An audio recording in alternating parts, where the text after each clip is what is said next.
आज की कहानी एक ऐसे साइको टीचर की है जो अपने ही स्टूडेंट को नहाते हुए देखता था, फिर उसने वो कांड किया जिसके बारे में किसी ने सोचा भी नहीं होगा। मूवी का नाम है द इनविजिबल मैनियक।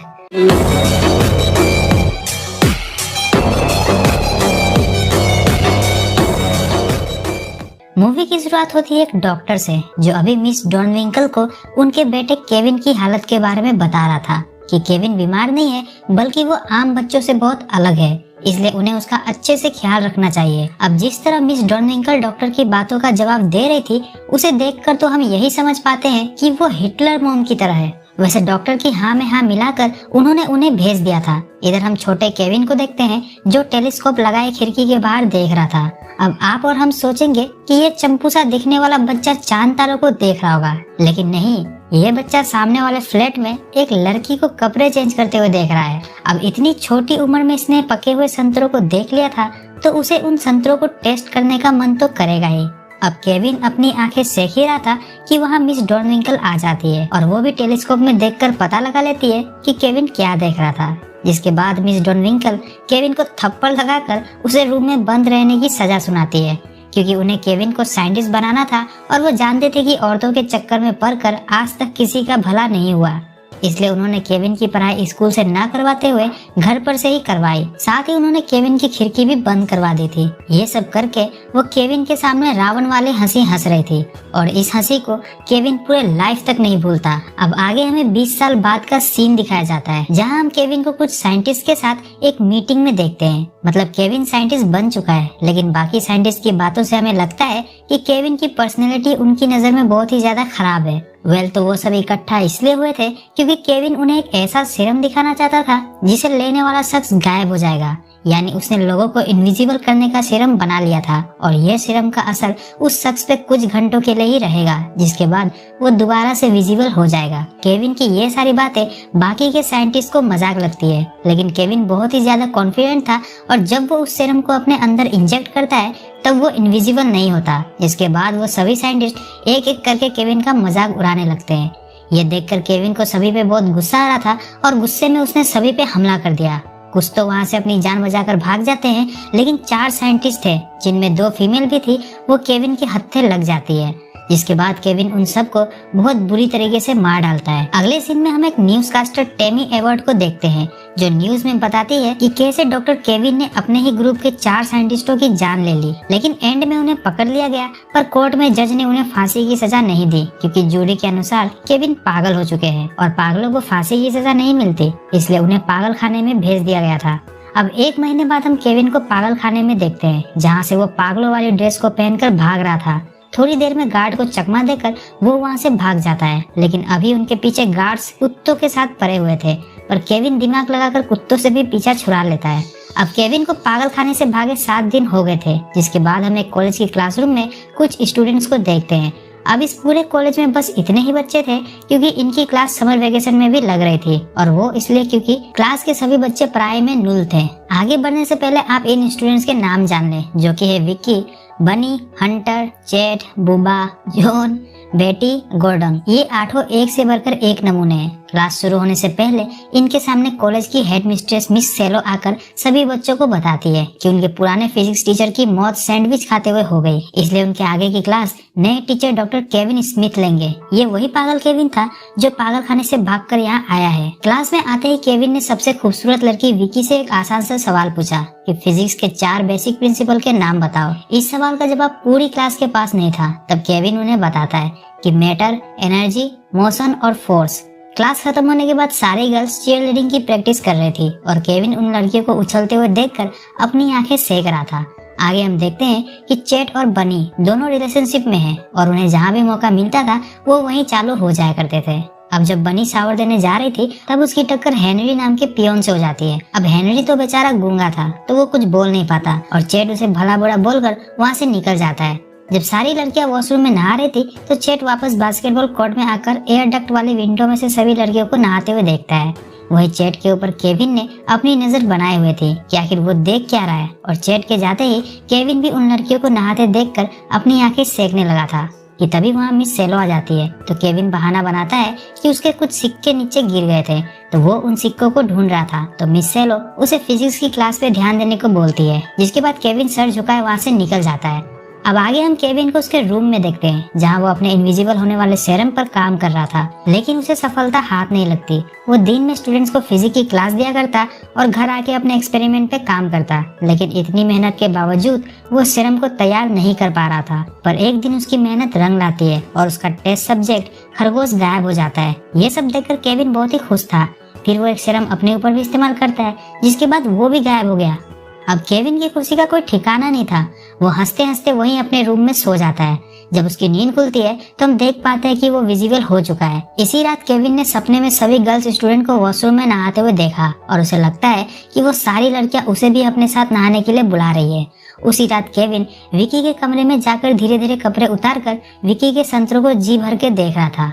अब सपने में गीला होने के बाद केविन क्लास में आता है, जहाँ क्लास शुरू होने से पहले उसके पास विकी आई थी और वो केविन को सीड्यूस करते हुए उन्हें उसका मार्क्स बढ़ाने को बोलती है, लेकिन केविन ऐसा नहीं करता। तभी क्लास की बेल बज जाती है और सब क्लास में आ जाते हैं। अब केविन ने सरप्राइज टेस्ट लेने का प्लान बनाया था, लेकिन किसी भी स्टूडेंट को उसके सवालों का जवाब पता ही नहीं होता और वो उल्टा केविन का मजाक बनाकर उस पे हंसने लगते हैं। ये देखकर केविन उन सबके टेस्ट पेपर को लेकर सबको फेल कर देता है। तभी मिस सेलो बुबा को अपने केबिन में बुलाती है। मिस सेलो के अनुसार बुबा के एग्जाम के ग्रेड्स बहुत ही खराब है, इसलिए उसे वापस से इसी क्लास में रिपीट करना होगा। बुबा भी यह जानकर खुश नहीं था, क्योंकि उसे कॉलेज में जाकर मस्ती करनी थी। लेकिन तभी मिस सेलो बुबा को एक ऑफर देती है कि अगर वो उन्हें खुश कर देगा तो वो उसे पास करके कॉलेज भेज सकती है। ये सुनने के बाद बुबा ने अपना मुंह मिस सेलो के बुबो के बीच डाल दिया और बुबा के घोड़े की सवारी करवाने के बाद मिस सेलो ने उसे पास कर दिया। उधर जब सारी गर्ल्स वॉशरूम में शावर ले रही थी, तब केविन भी इनविजिबल होकर उन्हें देख रहा था और जब उसे बर्दाश्त नहीं होता तो वो बनी के बम पे चाटा मारता है। वहाँ बनी को समझ नहीं आता कि उसे चाटा आखिर मारा किसने। इधर हेनरी भी एयर डक्ट वाली विंडो से लड़कियों को नहाते हुए देखकर अपना शौक पूरा कर रहा था कि तभी वहाँ बुबा आकर उसे वहाँ से भगा देता है और खुद उन लड़कियों को नहाते हुए देखने लगता है। अब रात में केविन जब सोया हुआ था तो उसे बहुत ही बुरे सपने आते हैं, जिसमें उसकी मॉम और डॉक्टर के साथ सभी लड़कियां उस पे हंस रही थी। मैं भी ये सपने केविन को सीरम के साइड इफेक्ट से आ रहे हो। खैर अगले दिन सारे स्टूडेंट्स केविन के क्लास में पढ़ाई पे ध्यान देने लगे थे, लेकिन क्लास के बाद मिस सेलो केविन को अपने चैम्बर में बुलाती है। मिस सेलो को जब पता चलता है कि केविन की ना ही वाइफ है और ना ही कोई गर्लफ्रेंड, तो वो उससे बताती है कि वो एक दूसरे की जरूरतों को पूरा कर सकते हैं। इसी बातचीत के दौरान मिस सेलो ने अपने कपड़े उतारकर केविन के सामने अपने संतरों को ला दिया था। केविन उनके संतरों के बीच फंसा ही था कि उसे ये सब गलत लगता है और वो वहाँ से जाने लगता है। लेकिन तभी मिस सेलो उसे सीरम इंजेक्ट करने वाला इंजेक्शन दिखाती है। मिस सेलो को लग रहा था कि केविन ड्रग्स लेता है और वो उसे ये बताकर ब्लैकमेल कर रही थी कि अगर उसने उनकी झील का पानी नहीं पिया तो वो उसे कहीं का नहीं छोड़ेगी। ये सुनकर केविन उनकी ओर बढ़कर उन्हें एक डीप किस करते हुए उनके संतरों के बीच में एक चाकू घुसाकर मिस सेलो का मर्डर कर देता है। अब मिस सेलो की जान लेने के बाद केविन का दिमाग पूरी तरह से आउट ऑफ कंट्रोल हो गया था और वो वापस से इनविजिबल होने वाला सीरम लेकर कैफेटेरिया में आता है, जहाँ बुबा और बेटी दोनों एक दूसरे को किस कर रहे थे।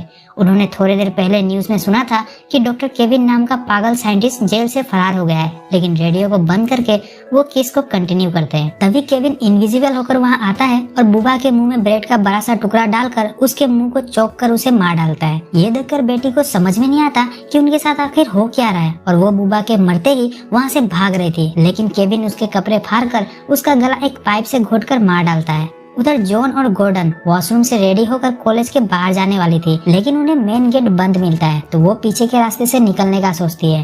पर आगे बढ़ते ही हॉलवे में बेटी की डेड बॉडी को देखकर वो दोनों डरते हुए अपने क्लास में भागकर आती है, जहाँ पहले से केविन मौजूद था।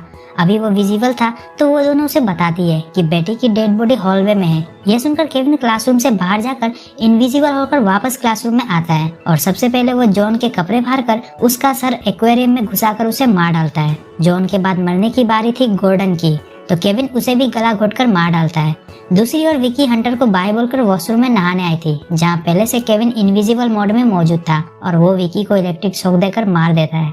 विकी की चीख सुनकर हंटर भी वॉशरूम में आता है, जहां उसे वार्डरोब में विकी की डेड बॉडी मिलती है। तभी अचानक से केविन ने हंटर पे मुक्के बरसाना शुरू कर दिया। हंटर डर के मारे वहां से बाहर भागने की कोशिश करता है, लेकिन मेन गेट तो बंद था, इसलिए वो केविन से बचते हुए छत पे आता है, जहां से केविन उसे नीचे फेंक कर मार डालता है। वहीं कॉलेज के क्लासरूम में चेट और बनी आकर रोमांस कर रहे थे।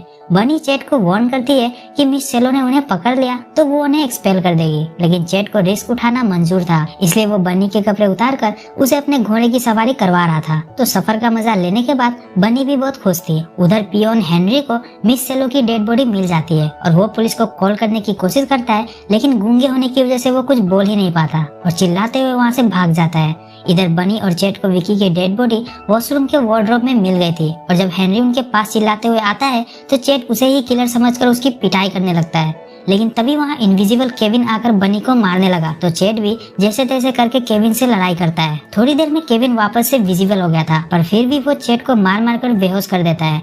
चेट का चैप्टर बंद करके केविन बनी के सर के ऊपर कूद कूद कर उसके सर का कचूमर बना देता है। तो इतना कत्ले आम मचाने के बाद केविन घर आकर अपना सामान पैक कर रहा था कि तभी वहाँ गन लिए चेट आ जाता है। चेट को जिंदा देखकर केविन भी हैरान था, लेकिन वो चेट का ध्यान भटकाकर जल्दी से इनविजिबल सीरम लगा लेता है, जिसके बाद बेचारा चेट सही से निशाना नहीं लगा पाता। लेकिन केविन से झड़प के बीच उसने भी एक इनविजिबल सीरम खुद को लगा लिया था, तो वो भी गायब हो जाता है। और जब दोनों में मुकाबला बराबरी का हुआ तभी अचानक से गोली चलने की आवाज आई और हम देखते हैं कि चेट का सर किसी पंपकिन की तरफ फट चुका है। तभी वहाँ 2 पुलिस ऑफिसर आते हैं, यानी चेट ने केविन के पास आने से पहले ही पुलिस वालों को खबर कर दी थी, लेकिन ओवर कॉन्फिडेंस के चक्कर में चेट ने अपनी जान गंवा दी। अब चेट के मरते ही उसकी बॉडी विजिबल हो गई थी और केविन अभी भी इनविजिबल था, तो पुलिस वालों को लगता है कि ये डेड बॉडी केविन की है और उसने सुसाइड कर दिया, तो वो वहाँ से चले जाते हैं। और उनके जाने के बाद केविन भी अपना सीरम लेकर वहाँ से हंसते हंसते निकल गया। अब एंड में हम न्यूज़कास्टर टेमी एडवर्ड को देखते हैं, जो ये सारा इंसिडेंट नेशनल टेलीविजन पे बता रही थी कि कैसे केविन ने स्कूल में घुसकर बच्चों के साथ प्रिंसिपल और पियोन तक को मार दिया और एंड में केविन ने खुद सुसाइड कर लिया। अब ये बोलते ही टेमी का शर्ट फट जाता है। ये काम केविन ने इनविजिबल होकर नेशनल टीवी पे किया था, जिससे टेमी की इज्जत चली जाती है और सबको पता चल जाता है कि केविन ने इनविजिबल होने वाला सीरम खोज लिया है। और केविन के पागलपंती के साथ ये मूवी यहीं पर खत्म हो जाती है। तो ऐसी इंटरेस्टिंग कहानी के साथ हम आपसे अपनी अगली वीडियो में मिलेंगे। तब तक के लिए बाय।